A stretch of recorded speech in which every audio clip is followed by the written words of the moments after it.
জয় নিতাই জয় গৌর জয় জয় শ্রী রাধেশ্যাম। ফার্স্টে ধোকাটার প্যাকেটটা ভালো করে পরে নিতে হবে।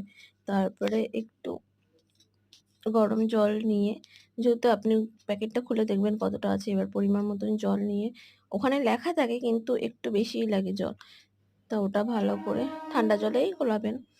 তা ভালো করে ধোকার ইয়েটা গুলে নিতে হবে, পাউডারটা জলের মধ্যে।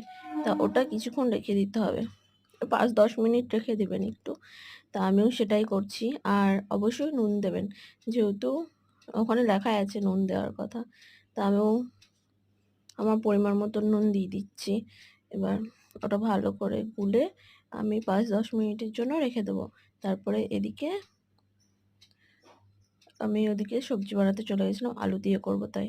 তা এখানে একটু কড়াইয়ে তেল দিয়ে ধোকাটাকে ভালো করে নেড়ে চেড়ে শুকিয়ে নিতে হবে। আর একটা থালাতে একটু তেল লাগিয়ে নেবেন, যেহেতু ধোকাটা যখন, এই যে আমি তেল লাগিয়ে নিচ্ছি, ওখানে শুকাতে দেবেন, তার নিচে যেন না লাগে।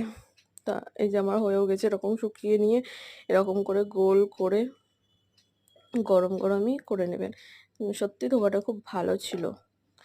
তা এই যে আমি কড়াইয়ে তেল দিয়ে দিয়েছি, তারপরে ধোকাগুলো ভেজে নেব। ভাজার জন্য তেল গরম হতে দিয়েছি।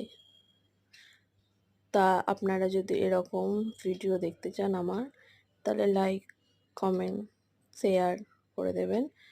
আর এই যে তেলটা গরম হচ্ছে, নিরামিষ ধোকা একবার এরকম করে ট্রাই করে দেখবেন, খুব ভালো খেতে হয়। তা এই যে আমি ধোকাগুলো ভেজে নিচ্ছি। তেলটা ভালো মতন তাতলেই দিয়ে দেবেন। ভালো মতনই এগুলো হয়ে গেছিলো, মানে জমে গেছিলো, বেশিক্ষণ না, 5 মিনিট ফ্যানের তলায় রেখেছিলাম, ব্যাস তাতে এত সুন্দর হয়ে গেছিলো। ধোকাটা সত্যিই খুব ভালো ছিল।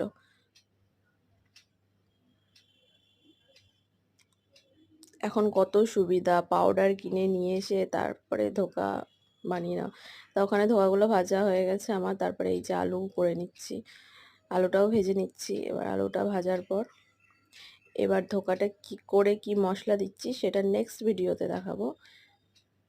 Bye bye, Radhe Radhe. তো দেখো আমার ধোকা ভাজা হয়ে গেছে, এদিকে আলু ভাজা হয়ে গেছে, আলুটাও ভেজে তুলে রাখবো।